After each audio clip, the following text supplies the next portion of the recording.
Okay, okay. I'm sorry. That was an epic fail. I was trying to make kind of like an airy intro, but thinking about it, no, no, no, no. This video contains themes of child abuse. Some viewers may find this disturbing. Viewers' discretion is advised.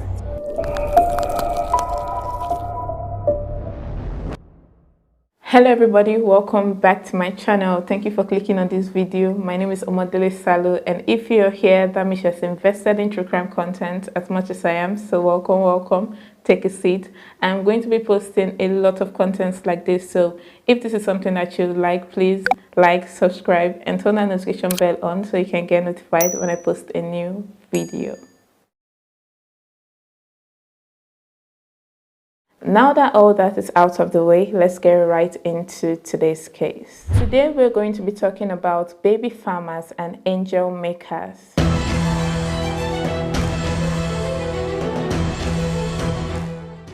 According to an article by the Ultimate History Project, Baby Farmers and Child Makers, Childcare in the 19th Century England, the term baby farmer is a pejorative one that came into use only in the latter half of the 19th century.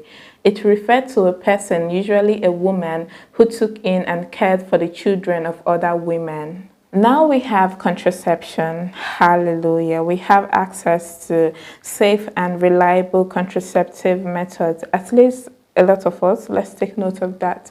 But let's go back in history to the time where women did not have access to all of those. Oh, the good old days. Many women found themselves pregnant with children they could not care for. Sometimes the social stigma of unwed motherhood caused a woman and her family to place an illegitimate child in the home of a paid caregiver. For those whose family did not have the means to pay for such an arrangement, the situation was more complicated. In England, the Poor Law Amendment Act of 1834 prohibited parishes from granting unwed mothers what was called outdoor relief. Poor unwed mothers could be given food, money, or clothing from the parish only if they went to live in the workhouse. Workhouses provided a bleak existence for mother and child alike.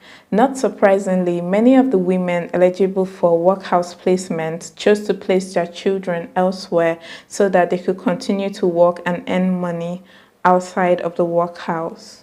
During the Victorian era, one of the most common jobs women could get was working as domestic servants. As servants, they were required to live in the home of their employers, to be available to the employers and their families 24/7 to take care of their needs, right? And also, as servants, they were not allowed to bring their children to live in the home of their employers. So you can see it makes sense for them to drop their children off with caregivers. And also, working as domestic servants made them more money than working in workhouses. The women who took in these babies did not regard themselves as baby farmers. They would call themselves nurses, foster mothers, caregivers. When you look at it, you will see that this worked well in theory for both parties. The mothers of the babies could earn better working as domestic servants and then use part of that money to pay weekly payments to the nurses, the foster mothers, the caregivers to take care of their babies while they were working. And then the nurses, the caregivers, the foster mothers did not have to go look for jobs. They could stay at home, and this would enable them be able to take care of their own family too.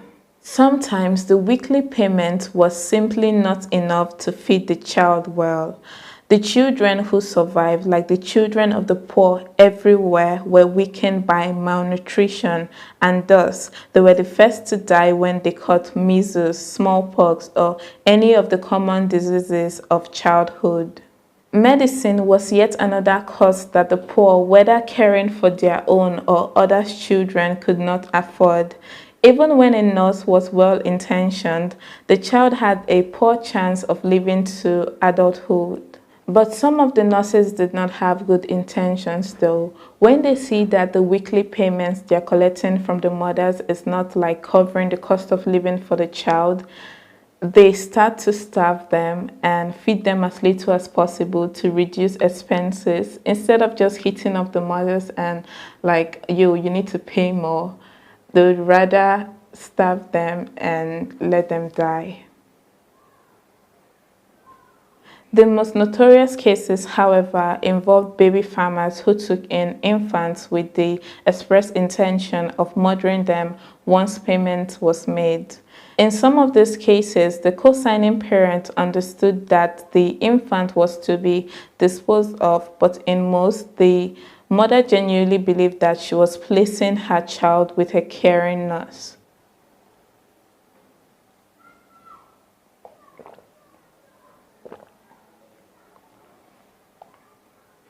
Now let's take a look at angel making in Sweden. It is basically the same thing as baby farming in England, but there are slight differences. And because today we're going to be covering a Swedish case, I want to make sure that we point out those differences and also that I give you all a brief history on angel making in Sweden. In Sweden, an angel maker was a woman who took in unwanted babies, often illegitimate infants, in foster care for money, often lump sum payment, but also periodic payments. In 1778, it became legal for women in Sweden to give birth to their children anonymously. This was because the authorities wanted to reduce the death rates among infants because unwed mothers would give birth to these infants and just leave them out to die, mainly because they were afraid of being associated with the stigma attached to single motherhood. I mean, those times were brutal, but still they were killing children, so... The 1778 Anonymity Act made it possible for women in Sweden to give birth to their children without having any legal obligation to inform their parish minister or the town foster care board about the child. As a result of the 1778 Anonymity Act, it became common for unmarried women to give away their infants to special women who for money promised to nurse the children and care for their upbringing. At the end of the 19th century, there were about 4,000 foster children in Sweden. This corresponds to about 8 children per 1,000 inhabitants. However, the number of unrecorded cases was so great, so the total number of foster children were no doubt much higher. Newborn infants were given to foster recipients both among prominent families as well as among poor people. Upper-class families were trying to avoid soiling their good reputation, but among the poor, it was most often the lack of money that forced a single mother to give up her child. Many women started to take in infants to care for them, but the thing is though, some of those women did not care about children, they just wanted to make money, and sometimes they would starve these children until they died, and other times they would actively take part in their murder.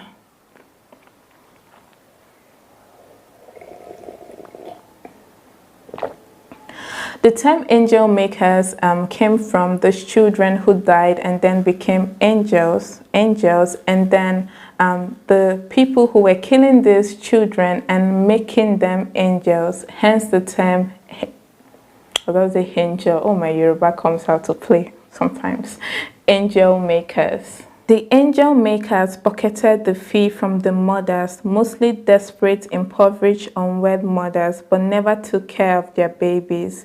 Particularly in the case of lump sum payment, it was more profitable for the angel maker if the infant or child she took in died, since the small one-time payment could not cover the care of the child for long. Some angel makers took in numerous children and neglected them or murdered them outright. In Sweden, in the 1900s, 3 out of every 100 children ended up in foster families. And like I said before, they would be neglected, and even if they managed to make it to their teen years and they looked healthy enough, they would be sold to farmers. The police knew full well that in the homes of the angel makers, the conditions were terrible. Shriveled, emaciated babies looking like old men lay unattended in their cradles among their own excrement until they died. But no one was interested in this. Only in very extreme cases did the law enforcement take the matter to court.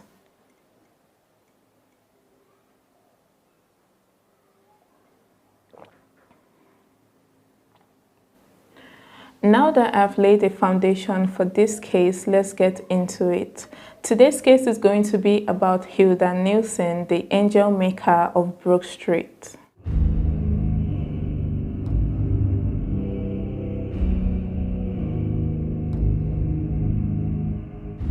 Hilda was born on the 24th of May 1876. She was born in the countryside, and when she was 17 years old, she moved to Helsingborg, hoping to become a domestic servant to a wealthy family.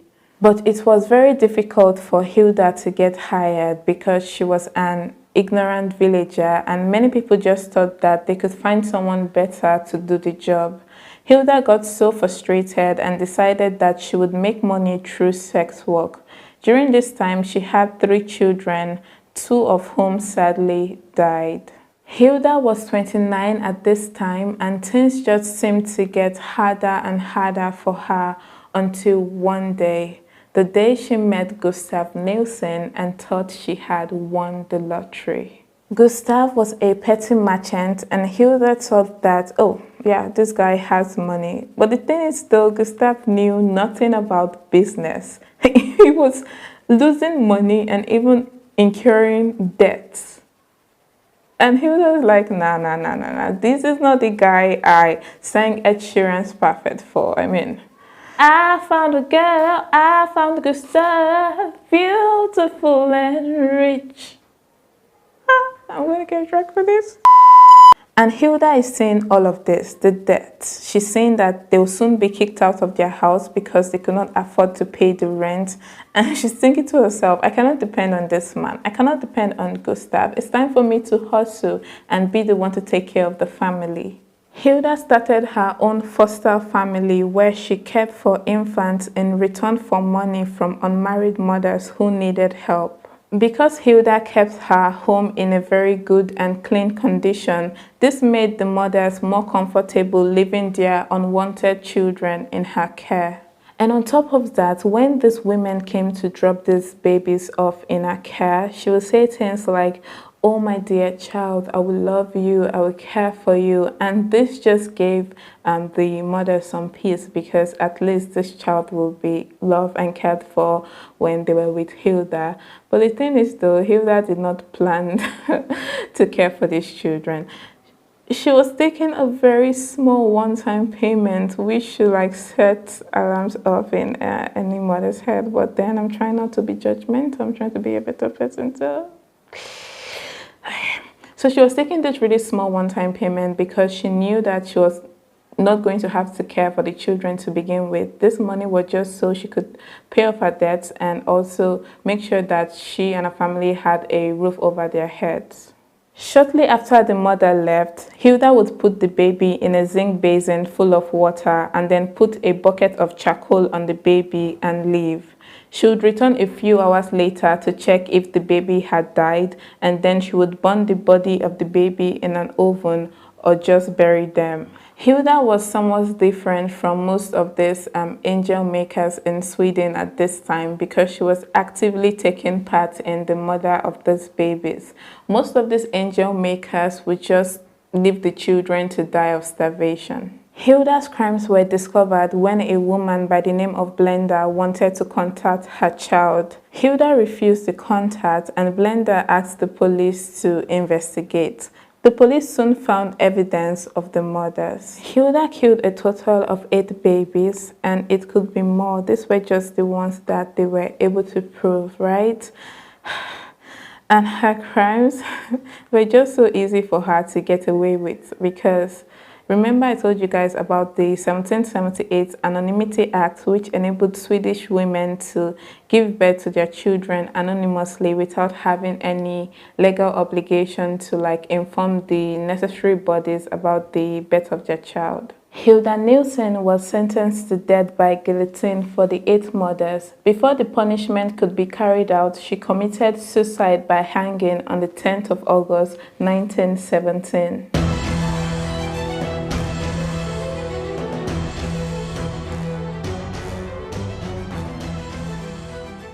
Baby farming, angel making, this craziness did go on for a very long time before finally the authorities decided to do something about it.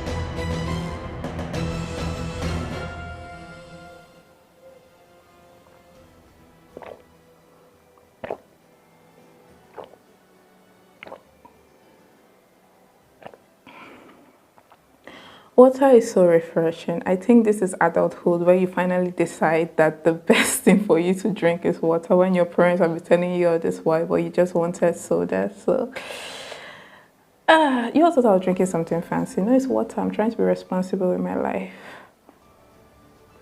And that brings us to the end of today's case. You all take care of yourselves. Please like and subscribe if you haven't done that already. And I'll see you for the next one.